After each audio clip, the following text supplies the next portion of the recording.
acts of sexual violence have been done in closed interrogation rooms for so long. Acts of dehumanization, humiliation against Palestinians, they are not new. Now they are being exposed because they are doing it shamelessly.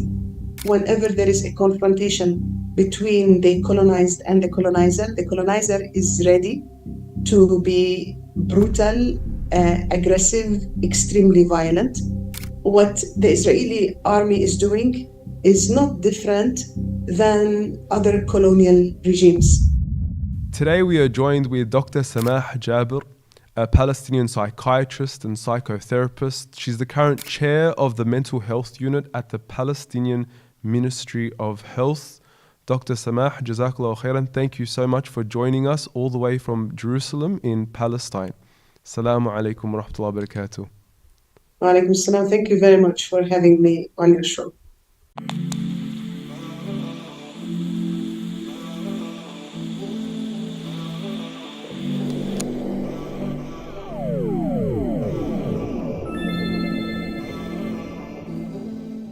Before we begin the podcast, a quick message from our sponsor. If you're Muslim and you care about your money, download this right now, the Halal Money app. An incredibly well-designed and easy-to-use financial app that allows you to open an account, deposit money, and spend through a Visa debit card they give you to use in your everyday transactions, away from the hands of a bank that's reveling in interest and even using your money in haram places. Download it now. Let's get back to the podcast. It's an honor to be sitting with you and to be speaking with you in what I can imagine is a horrifying time for the entire of Palestine and the Palestinian people. It's a traumatic time. We're feeling it. Living in Australia, of course, to no degree can we compare to the suffering that the Palestinian people are experiencing themselves. So if I can start the interview, Dr. Samach Джабр, as a Palestinian person and as someone who's directly affected by this trauma, how are you feeling right now? It's a difficult time for every Palestinian, and I think the impact of genocide does not only affect the people whose blood is at stake, but affecting the whole humanity. There are many other people who lived traumatic experiences. I think they can react and have strong reactions, strong feelings about what's taking place in Palestine. Of course, it's way more difficult for Palestinians. I come from Jerusalem. I work in the West Bank. I used to work in Gaza. I know the streets, the people of Gaza, and what's happening there is horrifying. It's more horrifying that it has been taking place for more than 10 months, and the world has not managed to stop it so far. And it is televised. Everyone knows about what's taking place in Gaza. Everyone who wants to know what's taking place, they can just open their screens and watch live bombardment, deliberate starvation of the people, the huge attack on the health sector. So it is very painful and to watch what's going on in the West Bank and Jerusalem. People fear a repetition of similar circumstances if they manage to do that in Gaza and the world failed to stop them. Why wouldn't they repeat the same thing in the West Bank or in Jerusalem? So it's a very difficult time of fear and, to a certain level, disappointment and abandonment. Subhanallah, Dr. Samach, there is no way we can ever imagine the pain, the suffering that you and the Palestinian people collectively are experiencing in this current moment. But I do believe you are a frontline worker, someone who is involved in giving healing or attempting to heal the wounds that many of the Palestinian people are facing, as you mentioned, in the West Bank, in Jerusalem, and in Gaza itself. If you can, for our viewers at home, illustrate to them what a typical day would look like in your shoes as a psychotherapist and a psychiatrist in Palestine.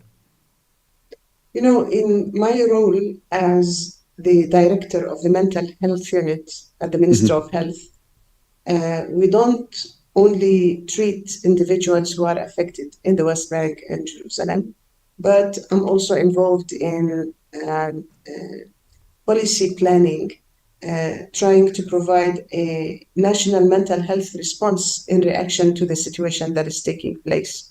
So I meet with many other stakeholders in mental health, NGOs working in the field, and we negotiate an appropriate response to the situation in Gaza.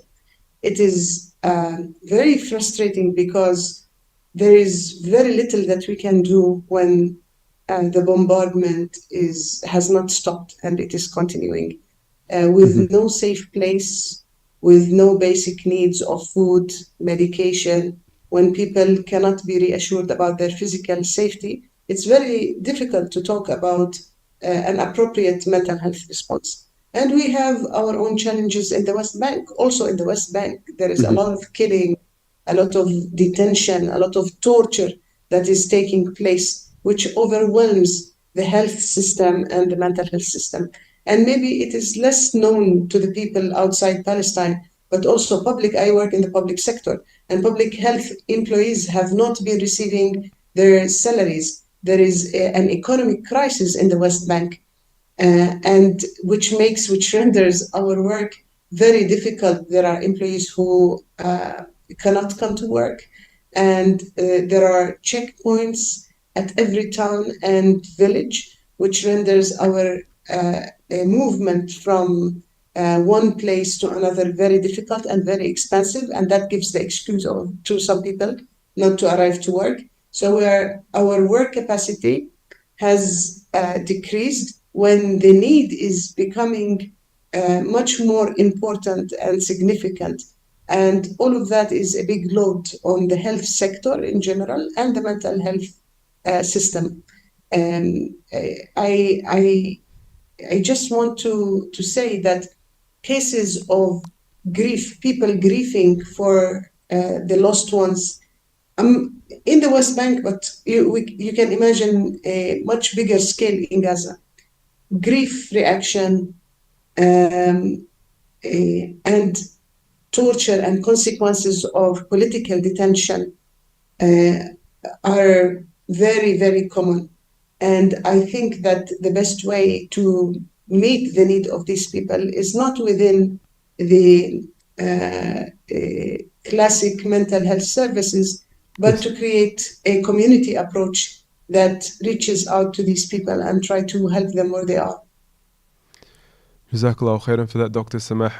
Again, it's very hard to just imagine. You've illustrated for us the strain that currently is on the mental health sector to try to deliver healing to the people that are suffering. Dr. Samah, if I could share with you, just today during Salat al-Jumu'ah, we had our Friday prayers, and I was approached by a man who said he had just escaped from Gaza, and he had just recently come to Australia. And he began to describe to me the horrors that he had experienced, that he had escaped from. He began to describe to me the fact that all of his homes were destroyed in Gaza. And every time he would try to explain another incident that happened to him, he was on the cusp of tears. He was constantly in and out of breaking down while he was describing the trauma. And for me, I didn't know how to respond to this. And I could not imagine what he has went through. But at the same time, I couldn't help but feel that this man was one of the lucky ones who came to Australia, despite the horrors that he had seen before. And as hard as it is to say that he was one of the lucky ones, where do you begin in addressing some of this trauma? Well, it's very difficult. We understand very well that the psychological trauma would stay much longer than the physical trauma to our bodies. Actually, it is surprising because sometimes people, when their physical health is at risk, they don't have the time to get in touch with their feelings. They are just in a mode of survival, and they wouldn't have sufficient time to reprocess their psychological reactions. And the psychological complaints and suffering starts when people are usually reassured about their physical health. So we imagine that the complaints will be much higher in the future. And we know that this kind of trauma will pass from one generation to another.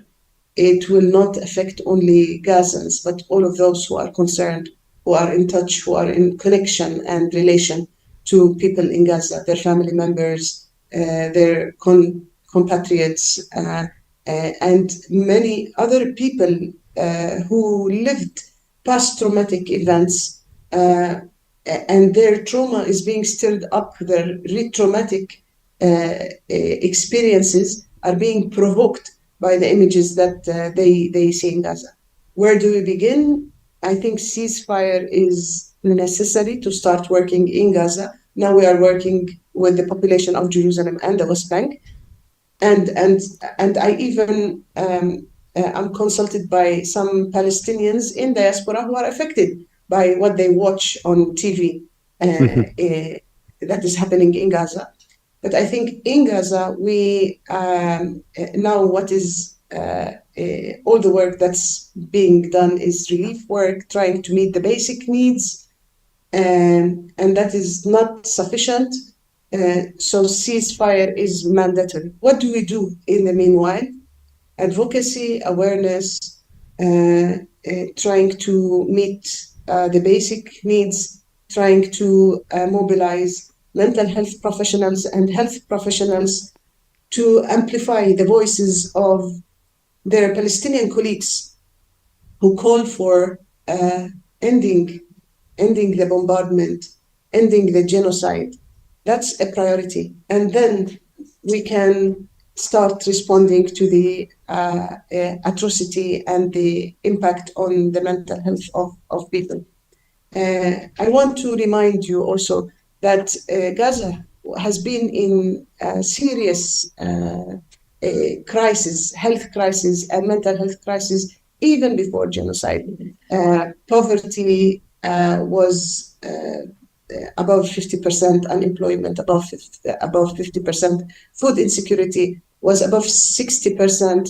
A 14, 15-year-old child has lived 4 wars, and the atrocities and the violence that were used against the people who joined the Grand March of Return. So violence is commonplace even before this genocide, but it is obvious that at this time the level of atrocity is beyond imagination, and the impact is going way beyond Gaza. I see in the West Bank people who suffer deeply because of what they are watching in Gaza. I meet young mothers, pregnant mothers or postpartum mothers who feel guilty about bringing children to this very dangerous and unsafe world. I meet young people who stopped eating or who hoard food in anticipation that genocidal atrocities will be committed against Palestinians in the West Bank. So they stop eating. They develop a disordered eating. I wouldn't say it's an eating disorder because it doesn't have the component of a body image problem. It's a problem about food security and weaponized starvation. So the level of suffering is very huge, and it requires political action more than before, I would say, a psychiatric response or a mental health response to atrocity. SubhanAllah, it really goes to show where our priorities should be in this current time as we speak. Dr. Samah, there is something I wanted to draw your attention to. Here in Australia and the West, we have been inundated with videos and visuals coming out of Gaza of incredible signs of resilience amongst the people of Palestine. You know, they're very inspiring scenes of determination, resilience. And these have been very, very inspiring scenes that have really, you know, hit the heart of so many living abroad in the West. Yet I imagine this is only half the picture. these incredible signs of resilience, I'm sure they should not undermine the incredible pain, the incredible suffering, perhaps the helplessness that the people of Gaza are currently experiencing. How are they balancing this feeling of helplessness while at the same time trying to remain resilient, in your opinion? Two things. I want to say first that this is not only psychological resilience, this is the Palestinian sumud, which is a concept that is more complex than just psychological resilience. It involves also political action. It's not only the mindset reaction, the psychological reaction, but it is the psychological state of being, plus it is action-oriented. So they try to be patient with the situation, try to encourage themselves and each other to stand up to the difficult time, and at the same time express that in action, which is usually political action or pro-social action, action of perseverance and steadfastness. And I would say that we know in general in a traumatic situation, many people get affected, but there are some people who are energized and who develop post-traumatic growth, adversity, advanced development in reaction to trauma. This is the case for Palestinians. We have seen journalists and medical doctors who work beyond their usual human capacity in order to respond to the atrocity. They get energized, they feel their responsibility and the importance of their action, and they try to do their best. Many ordinary people who don't have a profession also, they try to be helpful to other people in their community. We see some people who worked as teachers in the past, they take children in the tents around them and sit with them and try to teach them. We see a grandma who during winter she was sewing clothes, warm clothes for children who are cold because they don't have clothes, because they left everything behind when they had to be displaced from one place to another. So that is an integral part of the Palestinian culture, of the Muslim culture, and it is part of the political action that is within the hands of each and every Palestinian to show their perseverance, their steadfastness, to get more grounded to the Palestinian culture, to the Palestinian land, to the Palestinian community, when they feel the threat of uprootment, of when the political power and the violence means to uproot them, they try to act in a way that makes them more grounded in the community and more grounded in the Palestinian land and more grounded in the Palestinian culture. SubhanAllah. It's a resilience which is incredibly inspiring, and as I mentioned, SubhanAllah, it's reached Australia, it's reached abroad, it's inspired millions across the Western world, and I would even argue non-Muslims as well. Dr. Samah, you did, yes? If I may add that acts of sumud / resilience do not mean that these people are not wounded. They are wounded, but they are not forced into helplessness in reaction to their wounds and to their agony. They are wounded, they suffer psychologically, but there is still a healthy part that they try to nurture in themselves in reaction to atrocity and agony. Definitely. It's not to undermine the pain that they are experiencing. Dr. Samah, you did touch on something earlier. I want to draw your attention to the fact that Western approaches to psychiatry or psychotherapy are ineffective, and that there needs to be a more cultural psychological response, if I'm correct in saying this. Yes? If I could just add to that, what role does the religion of the Palestinian people, which is predominantly Islam, play in regards to this as well? Well, there is a lot to say about what is culturally appropriate for the Palestinian people Yes. in the field of mental health and in their therapy.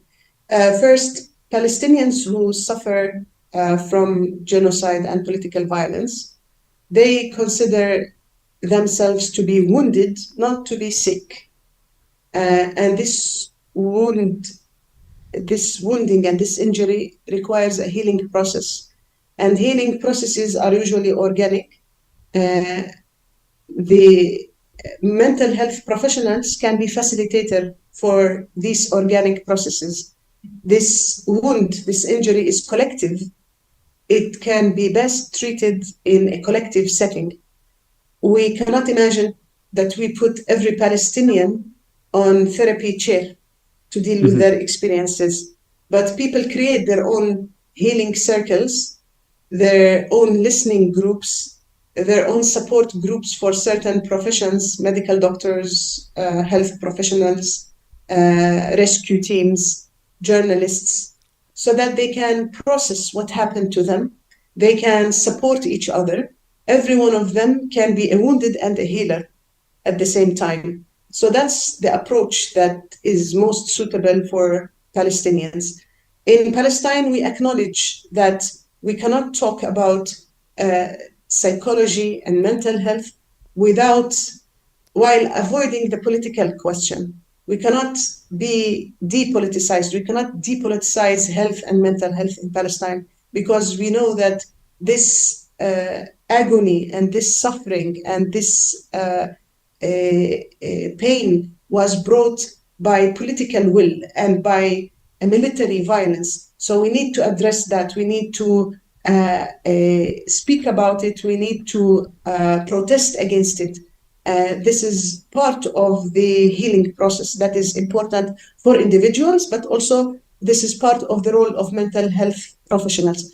And of course, the Palestinian culture is full of valuable meanings that give purpose to people, that help people generate a better meaning of their experience.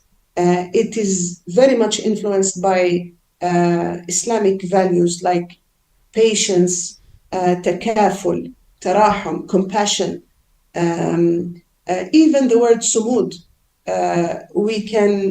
this is one of the description of God, Samad, in Surah Al-Ikhlas.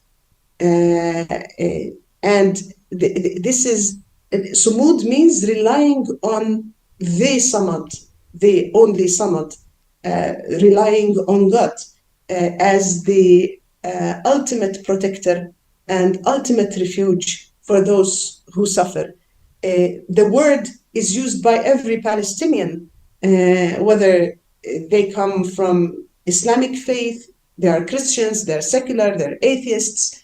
It became integrated in the Palestinian political culture. So, yeah, I think the Palestinian culture is full of things that we can rely on to face our atrocities. We have learned from 1 century of suffering and confrontation with arbitrary political violence. And with that learning, we find many things that help us to face this huge atrocity. Subhanallah. Dr. Samah, before we move on into the political violence, I would like to just draw from any experiences you may have throughout your decades of working with the Palestinian people that really speak to you when it comes to witnessing this resilience amongst the Palestinian people. Do you have any personal experiences you would love to share with us? Well, I'm sure you've seen many. Of course. I see many people who suffer, but nevertheless, they try to be inspiring for others. People go through a lot of pain and they resist despair and helplessness. I see in my work children who were supported by their mothers at the beginning. And when the mothers got tired and started showing signs of despair, we hear the children trying to support their mothers. I see victims of torture who, after experiencing horrible atrocities, they came out of prison and they started taking action and expressing their desire to be helpful agents in the society, helpful individuals. We see in Gaza doctors coming out of horrible experiences, horrible torture, and 2-3 days after coming out of prison, they go back to hospitals to help others. So it's experience in Palestine is very rich, and we see everything. We see severe suffering and inspiring examples of steadfastness and perseverance. SubhanAllah, that's incredible to hear from you, Dr. Samah. On the topic of political violence, I'm sure you have worked, very closely with the Palestinian people. But as an expert in the realm of mental health and psychiatry, if I can ask you a question on the psychology of Israeli soldiers. I know you don't work with them, alhamdulillah, but for instance, there are many psychological studies that try to unravel and uncover how the troops of Nazi Germany were able to partake in acts of extermination. And they try to, get to the bottom of, how can an ordinary citizen become so evil and so willing to partake in acts of genocide? When it comes to the Israeli soldiers themselves, who are currently on trial for genocide and have currently been labeled by the United Nations as those guilty of inflicting extermination, what is the psychological understanding of how people can stoop so low to partake in a genocide? Listen, I'm not an expert on this topic, but I will attempt to answer you. Okay. I have my opinion about Yes. it. First, I want to say that in Israel, everyone is implicated, not only soldiers. Every Israeli, they are supposedly portrayed as the only democracy in the Middle East. Mm-hmm. They vote for their government. They are beneficiaries of colonial privileges. Every Israeli is a beneficiary of colonial privileges. And most of Israelis are soldiers, whether they are active soldiers or soldiers in reserve. Almost every Israeli, except for the religious ultra-Orthodox, they took part at a certain time of their life in serving in the West Bank, in Gaza, in Jerusalem. So that's a special situation. I don't think there is any other country who is militarized like Israel. And that makes the moral responsibility not only that makes a situation where every Israeli takes moral responsibility for the acts of the military, not only soldiers in the military. And at the same time, I think that what the Israeli army is doing is not different than other colonial regimes. I think whenever there is a confrontation between the colonized and the colonizer is ready to be brutal, aggressive, extremely violent, and moments of confrontation reveal the racism, the dehumanization that they harbor towards the colonized. And I think what the world has been watching since the beginning of genocide, since October 23, is not something unknown to Palestinians. It was known to us when Israel was perceived by the world as the only democracy in the Middle East, as the country who exports computer chips and genetically modified vegetables to the world. But now this confrontation makes the world sees the true face of Israel as any other colonial regime that was capable of committing horrible atrocities. The exceptional thing about Israel is that the fact that Israel has enjoyed for so long international support, impunity. It has never paid the price for its horrible crimes against Palestinians. UN resolutions were not forced on Israel. So that's the exceptional thing about Israel. And when absolute power corrupts absolutely, so Israel is very corrupted now, and this confrontation between Palestinians and Israel is exposing that corruption and this hubris sensation, this sense of entitlement that Israel has, and that legitimizes or it allows all the crimes that they are doing against Palestinians. Subhanallah. We're also witnessing, I think, forgive me for bringing this up, but there's a very perverse side towards the attacks of Israel in Gaza and in terms of their acts of warfare. So, for instance, we're sometimes seeing them rummaging through the bedrooms of people of Gaza. We're seeing them commit sexual violence against even prisoners, male prisoners. So this is a very traumatic attack that the people of the Israeli soldiers are inflicting. How much of Israel's war right now is a psychological warfare, would you say? What you're seeing now, and it's shocking to you, is not new. This is something that we knew. I've been working with the victims of torture for almost 20 years now, and we know these stories. The new thing is about the shamelessness. Yes. About this. They are doing it in front of cameras, and they are doing it more frequently. There are more soldiers engaging in this. But acts of sexual violence have been done in closed interrogation rooms for so long. Acts of dehumanization, humiliation against Palestinians, they are not new. Now they are being exposed because they are doing it shamelessly.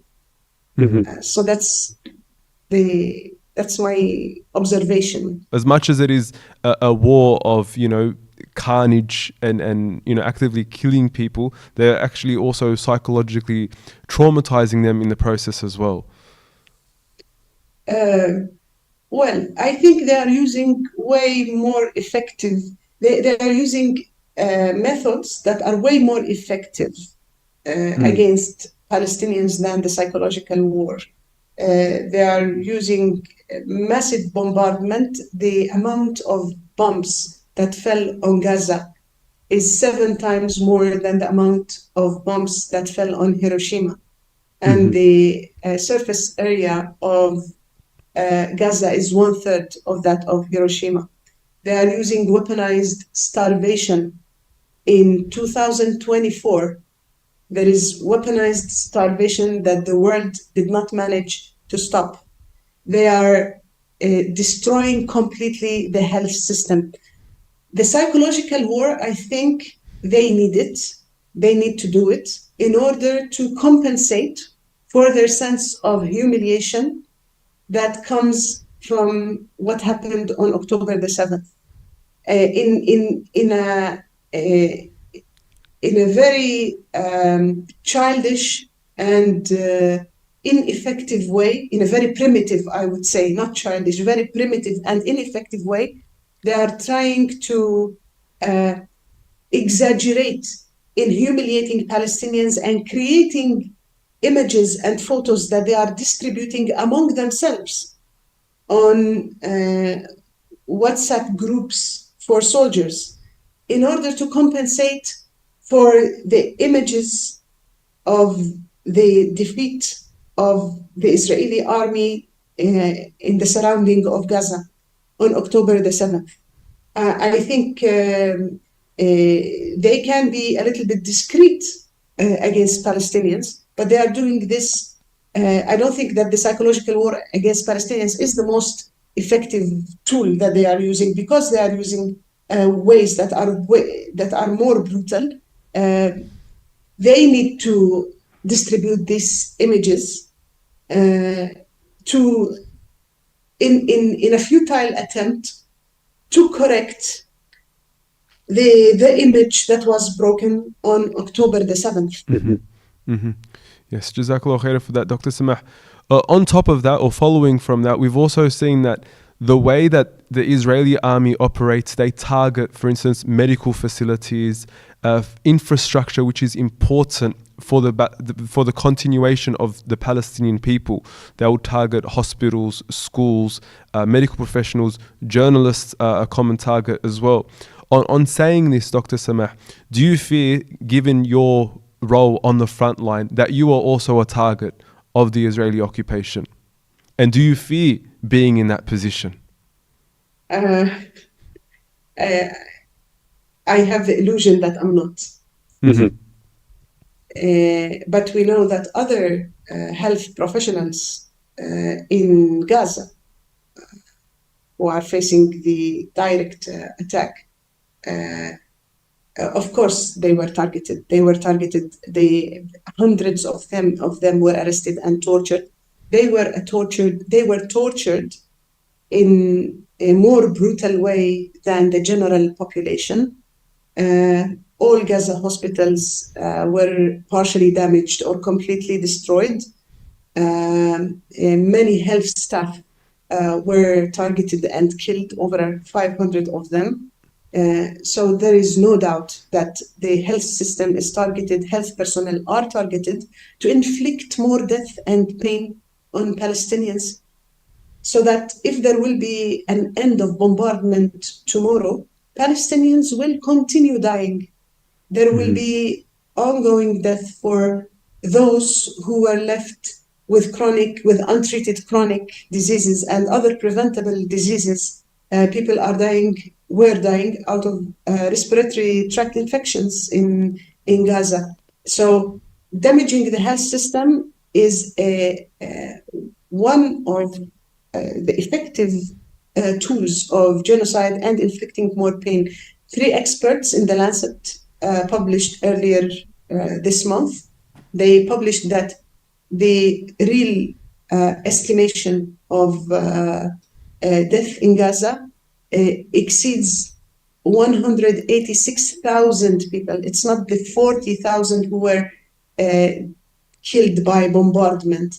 They estimate that more people were killed due to chronic diseases and starvation and untreated wounds. So, yeah, I think health professionals are being targeted as a way to inflict more pain, and also in revenge, because the health professionals demonstrated post-traumatic growth, sumud, adversity, advanced development. They are role models. They are highly esteemed by the Palestinian population. So to treat them in this way, to humiliate them when they were tortured, there are certain accounts, I cannot even talk about them in order not to shock the audience, but some accounts of things that happen to health professionals are shocking. And they inflicted so much humiliation on them to change their status, to kill them, to assassinate them psychologically, so that if they go back and survive the killing, they will live as shadows of human beings, broken human beings, and they will not inspire people and be role models anymore. SubhanAllah, we ask Allah subhanahu wa ta'ala to make it easy. It's incredibly difficult to understand that the Israeli occupation is targeting the mental health sector particularly or specifically, and that is something which is gravely concerning for all of us. Dr. Samach, I wanted to hone in onto Western audiences right now. As you mentioned previously at the beginning of the podcast, there are those living abroad, whether they are from the Palestinian diaspora or even those who are concerned, and a lot of us are concerned. Of course, you only have to be human to be concerned about the suffering in Palestine. And to be concerned means you are going to be suffering a degree of vicarious trauma. You are going to experience trauma. You will have trouble sleeping at night. You'll have trouble eating out at restaurants. You'll have trouble going about your everyday. What advice would you give to us living abroad who are suffering to a such smaller degree, to a insignificant degree compared to the Palestinian suffering? I feel, uneasy even mentioning this suffering in front of, a Palestinian who's living on the forefront. But what advice would you give to those abroad? I think the remedy for vicarious trauma is action, political action and solidarity. Unrelentless. Not only to achieve ceasefire, but to achieve the liberation of Palestine, ending the occupation of Palestine. It has been going on for so long. 1 century is enough. International solidarity is very important. It protects your humanity. It protects you from vicarious trauma. It connects you with Palestinians and eases the pain of Palestinian individuals.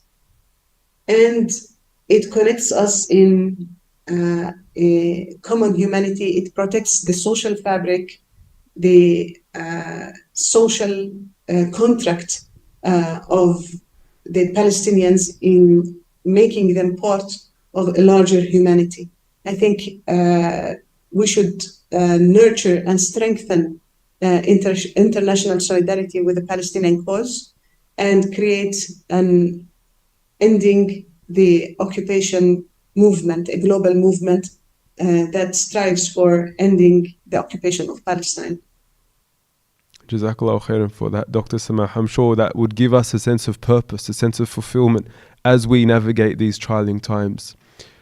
Lastly, you have mentioned, we should try to see justice during our time by, being involved in activism, trying our best to advocate for the Palestinian cause.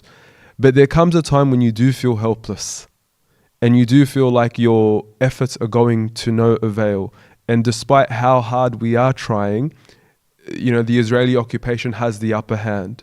Being fed by America, the superpower of the world, we feel like we are helpless. And no matter what we do, we will never eventuate into a free Palestine. On saying this, this is a strong feeling of helplessness. What is the ultimate remedy for this? Even if we do put in the effort, we do put in all the work, but we just don't see something eventuate. Is there something we can tap into a lot deeper? There is something from Islamic philosophy, yes, Islamic literature that helps us deal with this predicament. I think that our obligation is to try and to work for a purpose, not to achieve the purpose necessarily. We say in Arabic, على الإنسان السعي وليس بلوغ المنال. Our obligation is to try and make efforts in the direction of achieving a certain goal, not necessarily to achieve that goal. Mm-hmm. So we get satisfaction from the journey. Yes. We get satisfaction from trying, from knowing that we are trying to walk in the right path, even if we don't achieve the final goal. It is very dangerous to judge our actions by the end goal, because this will be very frustrating and this will make people turn away from the right paths if they don't achieve the right goal. Another thing that comes from Islamic philosophy is that what a Muslim person is in the search of meaning and purpose, not in the search of happiness. If happiness comes as a byproduct when we are after meaning and purpose, then this is great. And happiness is seen as a byproduct of searching for a meaning and purpose. So I think that this philosophy is an essential part of the thinking of Palestinians. And I mean even the Palestinians who are not necessarily Muslims or faithful Muslims, even secular and atheist Palestinians. Experience have taught us the depth and the profoundness of these meanings. And I think we live our life by these meanings. And this helps us to not lose hope and not be forced into helplessness. SubhanAllah. Jazakallahu khairan for that, Dr. Samah. I feel like it's a battle that we cannot give up on. Given everything that has been said, it's a battle that we cannot stop fighting. So Jazakallahu khairan for that. If you do have any final words for our viewers, please feel free to share them, inshallah. I just want to emphasize how important international solidarity is for Palestinians. We export to you our sumud. You give us international solidarity. Like that, we will maintain our social fabric, our human fabric, in spite of all the tyranny and all the violence and injustice in the world. Jazakallahu khairan for that. Those were beautiful words for us to end on this podcast. It's been a phenomenal conversation. It's been an enlightening conversation. It's a very difficult and painful conversation as well. But Jazakallahu khairan, Dr. Samah. It's been an honor to have you with us on the podcast.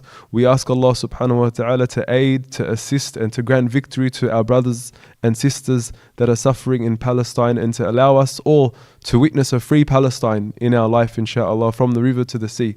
Bi'idhnillahi ta'ala. And thank you so much once again. Thank you. Assalamu alaikum wa rahmatullahi wa barakatuh.